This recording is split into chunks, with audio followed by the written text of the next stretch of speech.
Manuel Duvinage, bonjour. Bonjour. Vous avez monté il y a une année maintenant la société First Chasse. Ouais. Là, nous sommes au mois de juillet. Les premières battues de sangliers vont bientôt démarrer d'ici quelques semaines. Manuel, vous êtes chasseur de père en fils depuis très longtemps dans une région en Moselle où on chasse énormément et notamment le grand gibier. Ouais. Et il y a 1 an et demi, sur la période de confinement, vous vous êtes dit comment est-ce que je pourrais faire pour créer quelque chose qui va permettre aux chasseurs d'être plus en sécurité potentiellement à la chasse. Et vous avez créé le mille angulaire qui va permettre de pouvoir calculer de manière presque automatique votre angle de 30 degrés. Alors, est-ce que vous pouvez nous expliquer comment ça se monte et surtout voilà, à quoi ça va servir? Oui, le mille angulaire existe en 2 fonctions. Une sur pied télescopique lorsqu'il n'y a pas de mirador, où on vient directement matérialiser donc, nos angles de tir à droite et à gauche, avec donc, à la perpendicularité 2 bâtons orange qui nous permettront au niveau de la butée de la carabine, pour ne pas aller plus loin sur la zone dangereuse. Donc là, vous êtes venu avec dans votre housse de carabine, vous l'avez mis dedans en fait, ça peut se mettre... C'est ça, ça se met ou dans une housse de carabine ou dans une valise de carabine comme j'ai ici, ou également dans notre veste à l'arrière ou dans la poche. La longueur maximale, c'est 50 cm et son poids est de moins de 600 grammes. Donc, c'est très léger. Comment ça se monte ce mille angulaire? Donc en fait, il est constitué d'un pied télescopique qu'on vient planter au sol et qui est réglable en hauteur par rapport à la personne, avec un drapeau droite et gauche qu'on vient insérer dans 2 pivots, avec 2 molettes qui maintiennent les tubes en aluminium.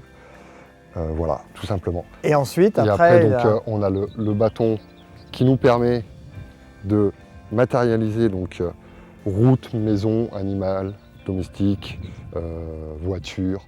Là, je vois là-bas, il y a donc un bâtiment, une ferme. Donc, je viens matérialiser donc, à gauche du bâtiment. Une fois que c'est matérialisé, donc, je viens serrer ma molette. Ça évite que le drapeau bouge. D'accord, faut matérialiser là ici. Et une fois que c'est serré, ensuite, après, on peut l'enlever pour pouvoir positionner son... Et une fois que c'est positionné, je viens mettre donc, à la perpendicularité le bâton orange. D'accord. Donc ça veut dire qu'une fois que là, nos angles de 30 degrés sont matérialisés. Ok. Une fois qu'on a ça et qu'on est devant ces 2 piquets, on va dire, comment est-ce qu'on va se positionner? Où est-ce qu'on peut tirer? Où est-ce qu'on ne peut pas tirer? Ou même manipuler d'ailleurs. Donc c'est bien écrit sur les drapeaux orange. Cette partie-là, c'est la zone dangereuse de 30 degrés, parce qu'on vient de matérialiser nos 30 degrés. Donc c'est une interdiction de manipuler, d'épauler, de tirer, c'est égal à un danger. C'est ça. Donc, je suis en face de mon mille angulaire avec ma carabine. Lorsqu'il y a un animal qui passe, j'épaule et ma zone de tir est de là à là, tout simplement. Ça sert également de butée pour la carabine. D'accord. Donc tout ce qui est extérieur, évidemment, voilà, tout ce qui est hors de ce cadre sont interdits. Donc ce qui va permettre aux chasseurs de pouvoir directement se positionner, son arme et tirer de manière presque automatique, parce que c'est vrai que là on a ces 2 piquets, c'est pas des 2 petits piquets au sol, on les voit bien, ils sont devant nous, même si les animaux sortent, on les a toujours en visu, et donc voilà, ok. Vous avez fait appel à quelqu'un pour justement savoir si ce système fonctionnait, si ce système pouvait vraiment améliorer la sécurité au niveau de la chasse. Et c'est David François qui est le responsable du réseau sécurité au niveau de l'Office français de la biodiversité, qui va nous expliquer en quoi ce système il est vraiment intéressant pour les chasseurs. Donc David, il y a 1 année maintenant, vous avez échangé ensemble sur ce projet. Pourquoi est-ce que vous pensez que le mille angulaire peut vraiment être une aide pour les chasseurs? Le mille angulaire va pouvoir permettre d'assurer un peu plus la sécurité. Ce qui est très important de bien comprendre, c'est que toutes les balles qui sont tirées à la chasse, je dis bien toutes les balles qui sont tirées, et ça il faut que tout le monde l'entende, à de très rares exceptions, mais retenez que toutes les balles qui sont tirées, je le répète, toutes les balles qui sont tirées ricochent. Elles vont ricocher soit au sol, soit sur un arbre, mais elles vont ricocher. Et donc, il est très important que tous les chasseurs comprennent qu'à chaque fois qu'ils vont lâcher une balle, il y a un risque très important pour que la balle reparte soit sur le voisin, soit sur des gens qui peuvent passer à côté. Donc, tout ce qui est créé pour améliorer la sécurité à la chasse, l'Office français de la biodiversité elle est là pour le conseiller, pour aider les gens à faire en sorte que demain, on a un objectif à l'OFB, il faut être clair, 0 accident demain. Alors c'est un super objectif, hein, et on fait tout pour que tous les systèmes qui sont développés puissent être conseillés, développés pour arriver à cet objectif de 0. Alors, l'angle des 30 degrés, il sert à quoi et pourquoi il a été créé, cet angle de 30 degrés?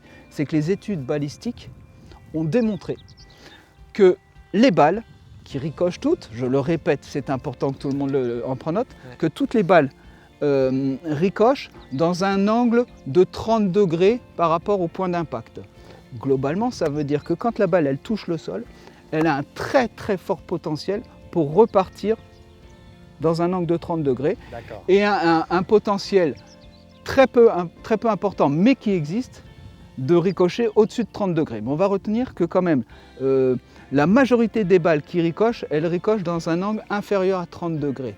Donc ça veut dire que ce respect de l'angle des 30 degrés, il est indispensable pour assurer la sécurité à la chasse. J'en veux pour preuve que le bilan des accidents de chasse met en avant que 40% des accidents au grand gibier sont liés à un tir dans l'angle des 30 degrés. Donc c'est la cause principale des accidents de chasse à la chasse en France lors de battues au grand gibier.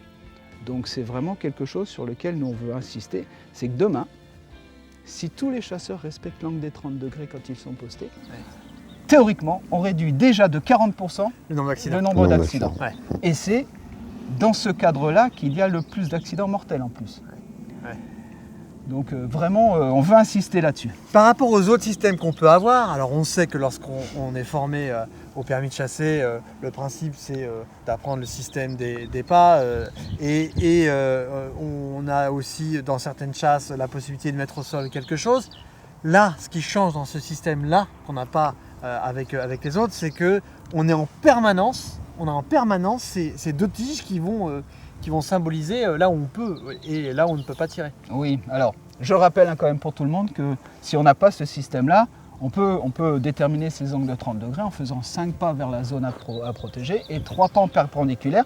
C'est important que tous les chasseurs le sachent et le fassent. Bien sûr. D'ailleurs, les schémas départementaux de gestion synégétique, pour certains départements, l'imposent.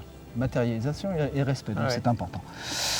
Ce système-là, il a un avantage principal, c'est qu'on a ici notre zone de manipulation qui est matérialisée sur place. C'est-à-dire que là, on ne peut plus passer en dehors de cette zone de manipulation et donc rentrer dans la zone dangereuse parce qu'il y a des systèmes qui vont le bloquer, chose que l'on n'a pas quand on va positionner son repère à 5 pas, 3 pas à l'extérieur, quoi. Et c'est vrai que le gros intérêt, donc on était posté face au bois, on a des animaux qui sortent, on ne va pas du tout être tenté de pouvoir épauler avant et bien d'attendre de pouvoir mettre son arme dans le bon endroit, dans son angle dans lequel on a le droit de tirer. Et on ne va pas justement être tenté là où c'est vrai que sans matérialiser, on n'aura pas ce petit côté. Voilà, quand le repère est loin, en fait on regarde l'animal et on ne voit plus le repère.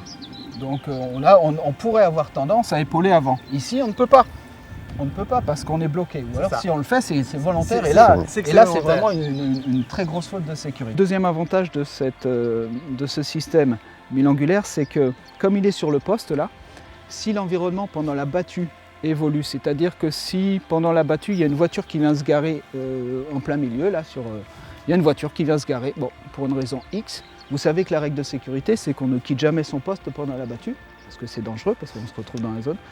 L'avantage, c'est qu'on va pouvoir, sans bouger de son poste, modifier l'angle de 30 degrés par rapport à l'évolution de l'environnement. Et donc là, je vais viser en fait la voiture qui est visée, pas avec l'arme, qu'on soit bien d'accord, mais avec le milangulaire.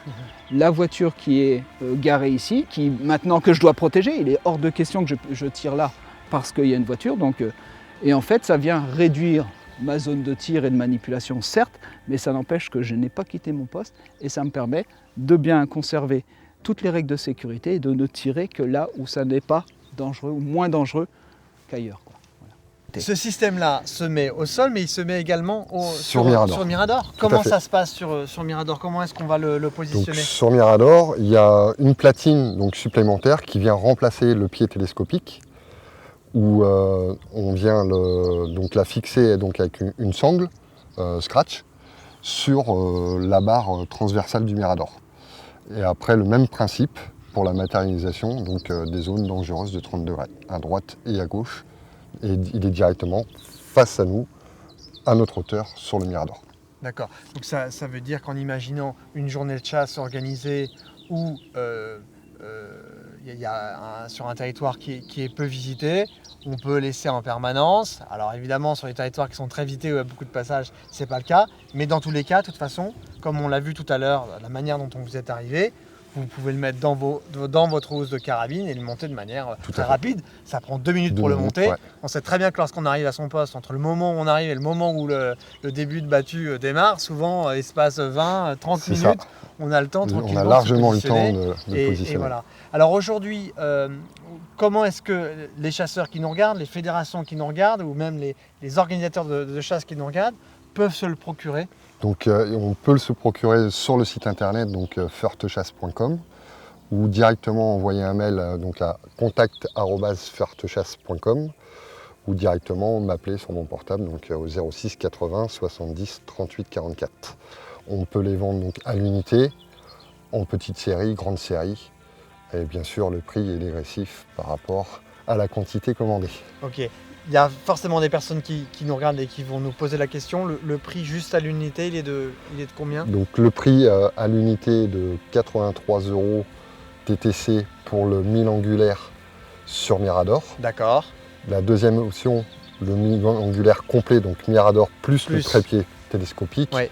est à 92 €. D'accord, très bien.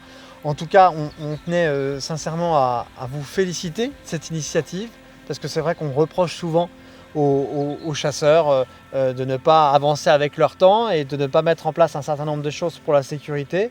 On constate quand même que quand on regarde les chiffres de ces dernières années, globalement les chasseurs font un gros travail et c'est vrai que l'Office français de la biodiversité fait un très gros travail de formation. On espère que de nombreux chasseurs auront le 1000 angulaire pour la saison prochaine lorsque la chasse au grand gibier va démarrer. Merci à vous. Voilà, merci.